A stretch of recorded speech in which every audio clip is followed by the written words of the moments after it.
Hello learners, how are you doing today? Yesterday, I was reminded by a famous quote by Abraham Lincoln. It goes as this: if I am given an hour to chop a tree, I would spend my half an hour sharpening my axe. Take the same case. We'll prepare years and years for our UPSC.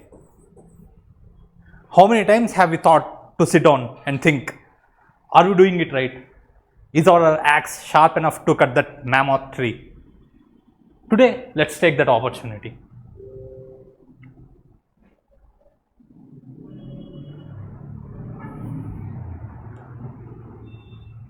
Seeing the condition of people thinking about CSAT, seeing the environment that people consider CSAT, I was just reminded of a story by Roger Bannister.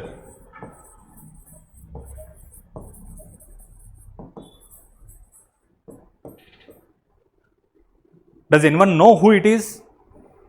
If not, let me tell you. He was an English physician who the first person to run a 1 minute mile, 1 mile in under 4 minutes. Until 1954, there was a prevalent theory that man is not suitable for running even his physiology. There were dissertations written, there were papers presented in almost all conferences that it is impossible to run a mile in less than 4 minutes. Everybody agreed, and because many people tried, it was the Mount Everest of running. Many people tried, but no one could.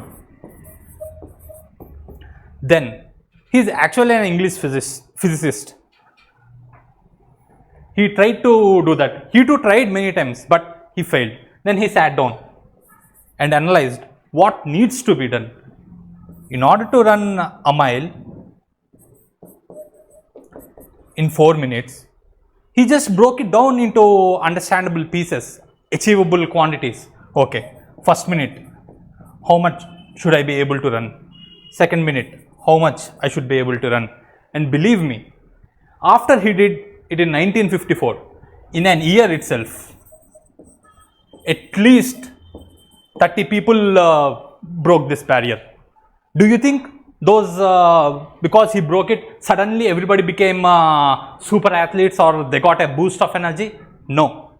It is because they have seen that something could be done, and it could be done through in a calculated way. If you are able to maintain first minute running this much, it is done. So, in this way, let's break down CSAT this way, because just like pre-1954, there is an fear in the environment that CSAT is becoming difficult, CSAT is becoming tough. They are asking IIT JEE questions or somewhere Olympiad questions. But is it really the case? To start from there, let's find the anatomy of an CSAT question. What does UPSC want from you?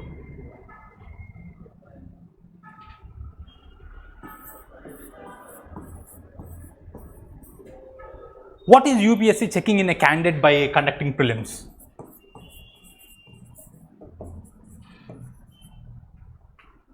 One, it is knowledge.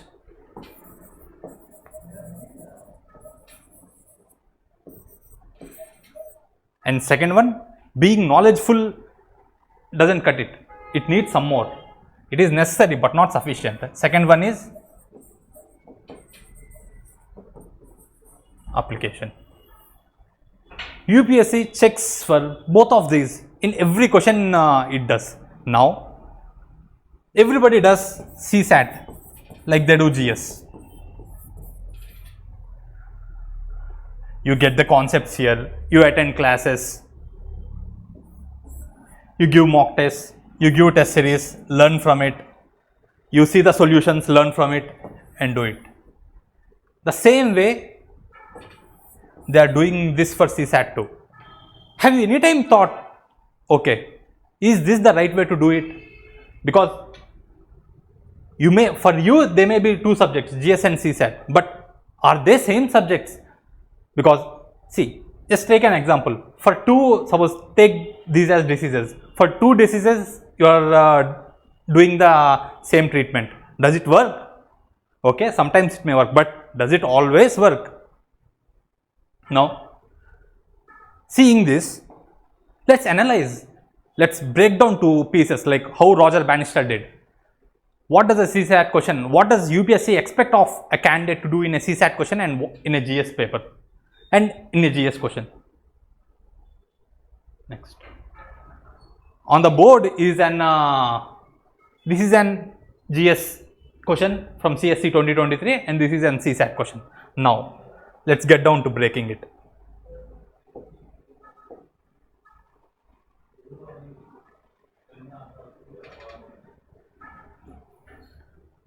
Consider the following trees: jackfruit, mahua, teak. Which of the following are deciduous? Now, what does the UPSC expect here? That you already have information regarding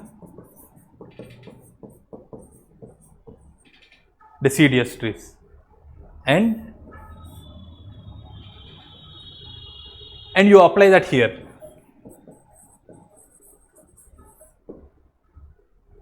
It is that simple. If you don't know that what are deciduous trees, or you don't know what these trees are, this question can't be done. So here UPSC is mainly checking for your, more than your application even depends on it being deciduous, because if you don't know what is deciduous or if you don't know what these trees are, you can never apply that information here. So in GS, UPSC is checking primarily for your knowledge.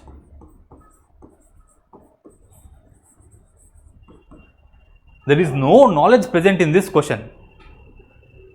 You already have, through your preparation, acquired some knowledge and you are supposed to compare it, decide it, use your own thinking process to decide which of these are deciduous. So here the main thing that is being tested is your knowledge. Now come to CSAT. This is an coded inequality question. See, consider the following. He has given all info here.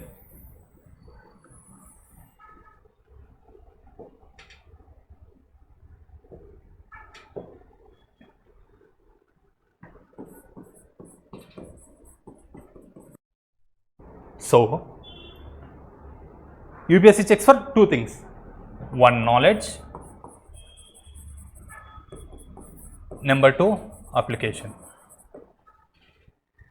In your GS, your knowledge is important.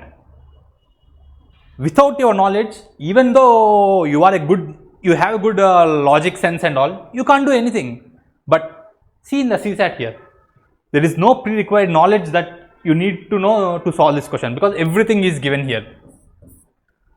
This symbol means this, this symbol means this, this symbol means this, this symbol means this, and this symbol means this. And you are supposed to find out here. So in CSAT, your knowledge is not as relevant as your application.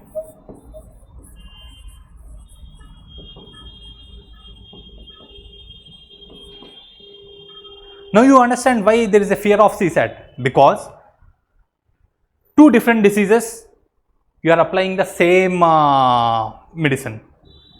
That's why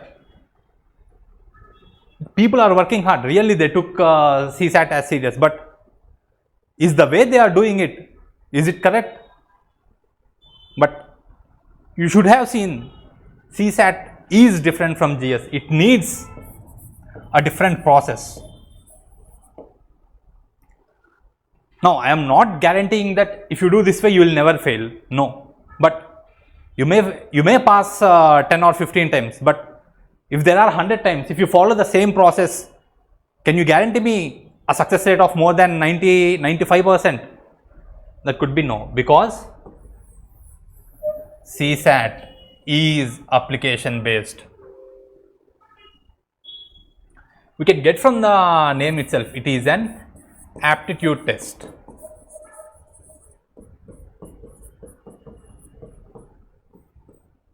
What is aptitude? You might have studied in ethics. Aptitude versus attitude. Aptitude is your own thinking. Attitude can be changed through strong enough factors, but aptitude is a slow process. You need to learn the meanings you derive in your brain, the images you form. These all comes under aptitude. Now, let us solve the same question that we have seen here.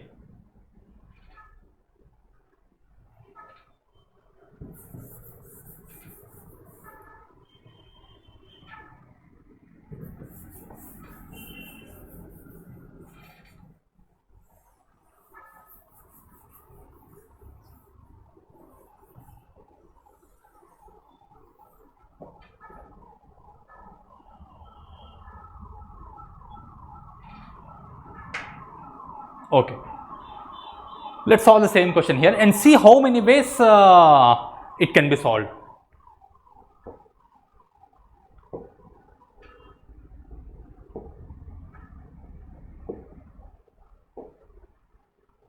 Number 1, what does it say? A plus sign indicates neither small nor equal. That means A is neither small nor equal. Some people might have been confused by this if they have not been exposed to statements like this. How do you define a thing A? By calling it what it is.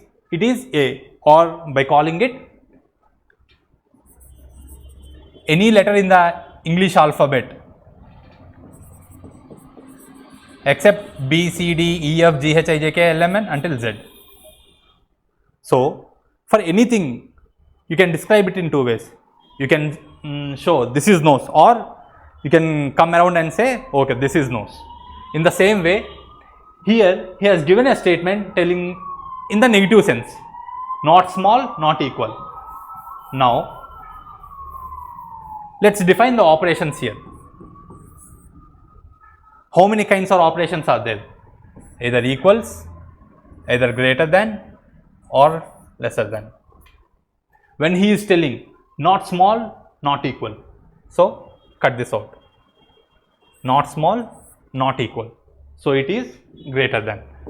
Statement 1, it is telling that A is greater than B.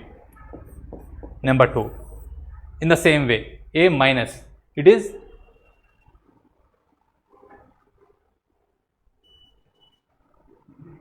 not greater than. So, A is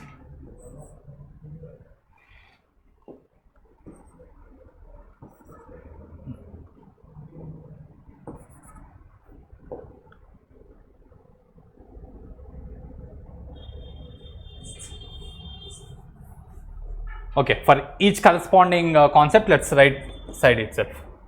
Equals to, greater than, or smaller than. 1. A is not small, not equal. So, neither small nor equal. So, it is greater than. Next, it tells A is not greater than. Equals, greater than, smaller. It is not greater. So, it is either smaller than or equal to B. Third one, same way. It is not small. Not small. So, A is either greater than or equal to B.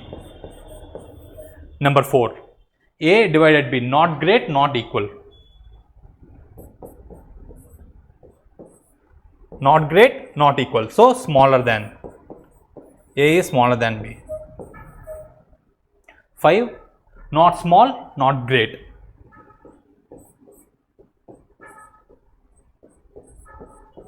So, not small, not great.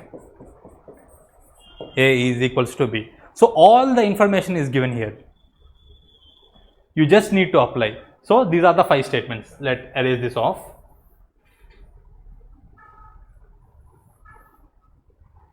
So, These are the 5 statements given. Now, what is the statement given?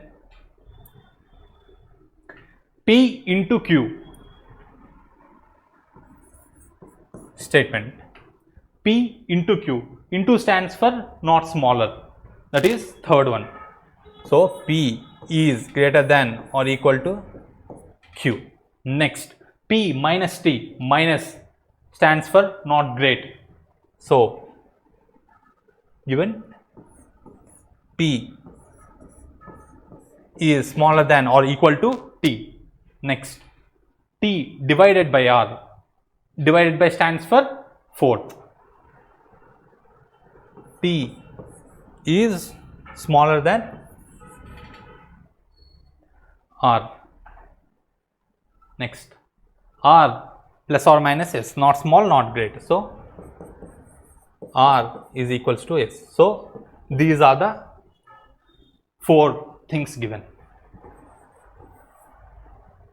And now, what is the statement he is asking for? Either conclusion, plus or minus stands for next. S plus Q, plus stands for greater than.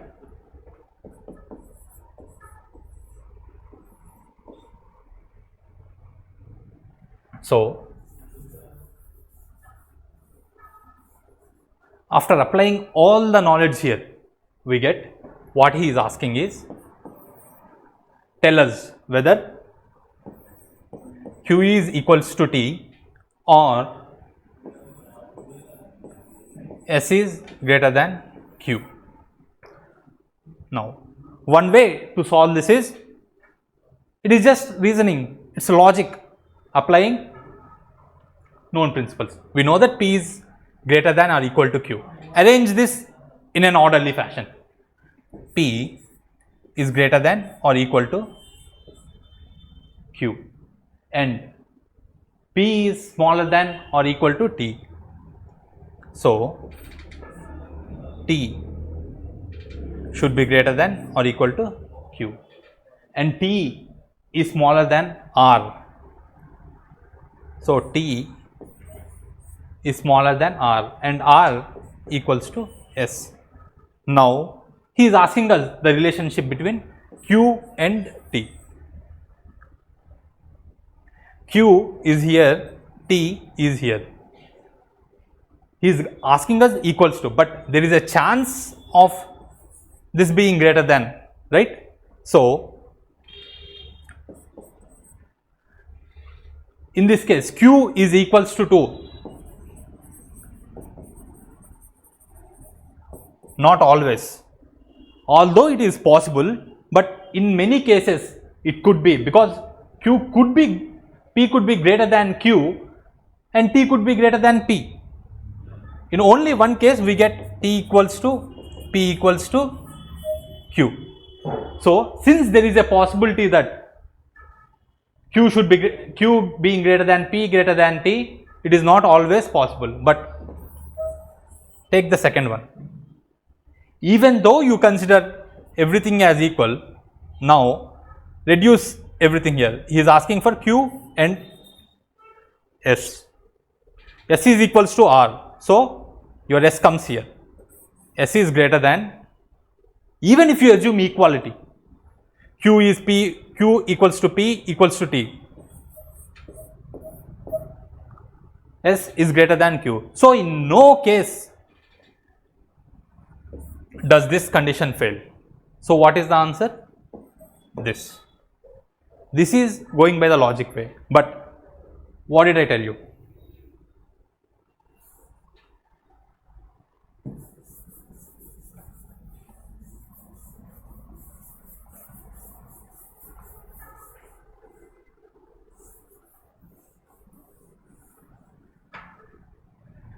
This is one way of doing it, but is there another way? I will tell you.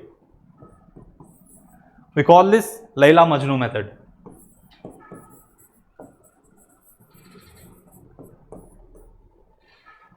CSAT is such a fun that if you are prepared and your presence of mind is great, you can easily solve these questions within seconds. 1. There are 2 conditions. If,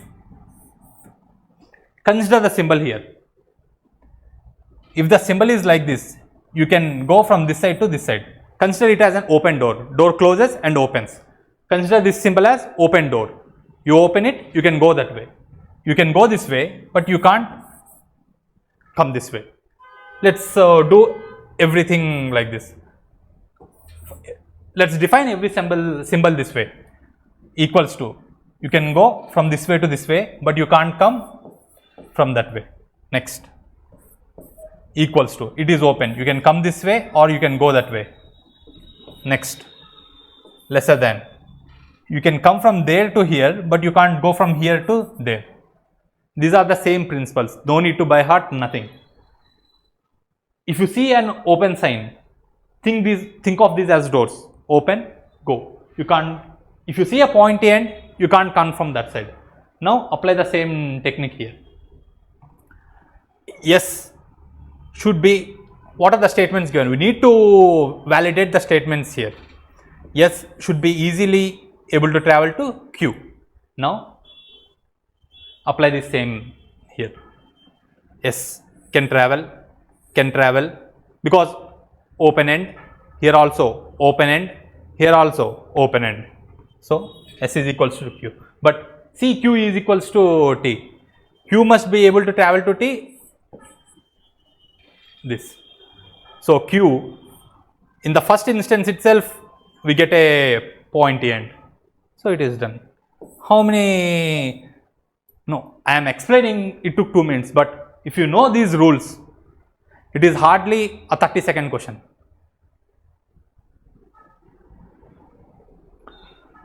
So now, tell me how CSAT is. CSAT is full of questions like that.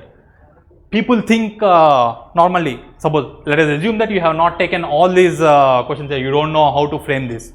You might think, oh, there is something big there. But just like Roger Bannister's 4-minute mile,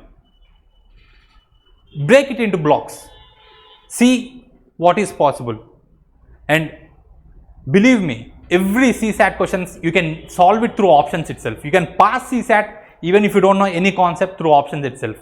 So this is another way of applying. So what does UPSC want from you? It needs your application ability.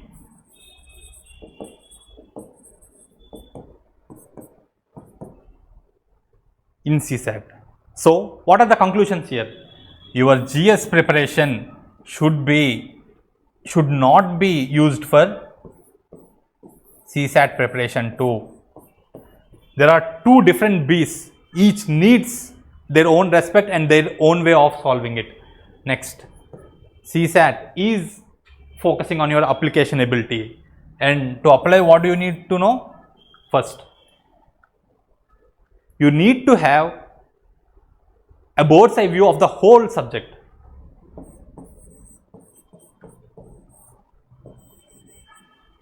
And like GS you do, you solve a question, you fail it, you see the solution, you know it.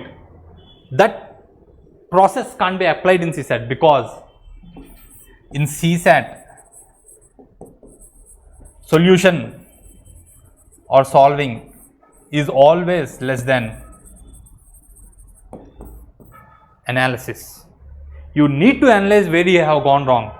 Is your problem with knowledge? Is your problem with applicative ability? Is your problem with calculation skills? See, because we have discussed the question here. It contains these many steps. Even if you are wrong in one step, no matter your knowledge level, no matter your question preparing skills, no matter how many mock tests you have done, it doesn't matter here. Your answer will be wrong. So,